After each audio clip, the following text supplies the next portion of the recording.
for a market recap here on the Red River Farm Network. We're joined by Brian Hoops from Midwest Market Solutions. And Brian, we started with some double-digit gains in wheat, closed with still some gains, but not to that degree. A lot of the focus is on what's been happening overseas, particularly with Ukraine and Russia. Tell me about it.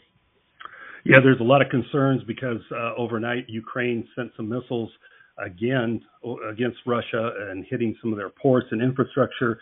It caused a real strong rally in the overnight while most of us were sleeping, and by the morning hours wheat was still higher but off of session highs. But as the day progressed and wore on, we found less and less strength because of that news. We just started to pull away off of those highs, and I think the market is realizing we may not get the export business that it had anticipated at one time. When the war first broke out over 4 years ago, we had a $2 rally in wheat anticipating the U.S. is going to get all this export business because the Ukraine and Russia would not be able to export wheat, and that didn't turn out to be the case. The wheat in the United States is really not desirable on the world basis. We are still 8th or 9th port of origin for the world to buy their wheat needs from, and so there's plenty of other countries to buy wheat. If it's not Russia or the Ukraine, it's going to go to someone else. And so wheat has tried to put a premium in, but has given a lot of that back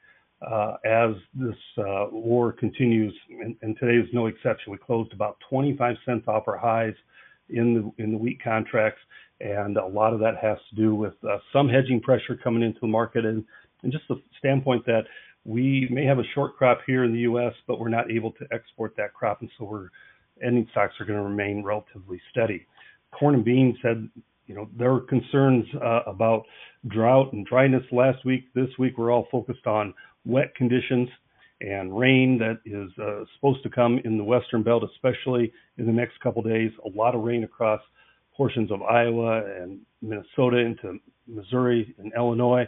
A lot of areas that need rain badly are going to get some, but there's still fringe areas such as western Nebraska and Kansas that probably are not going to get much out of this rain that no doubt have had some yields that are going to be hurt. So markets here tried to rally along with wheat, ended up closing lower on the session and near their lows by the closing bell on that rain forecast.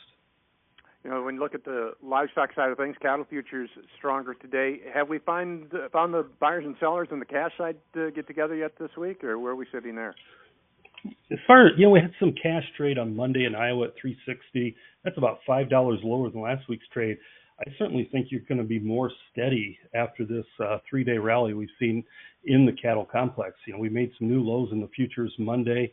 And now we've taken out last week's highs, and so we have an outside weekly reversal, 3 strong days of rally in the live cattle futures.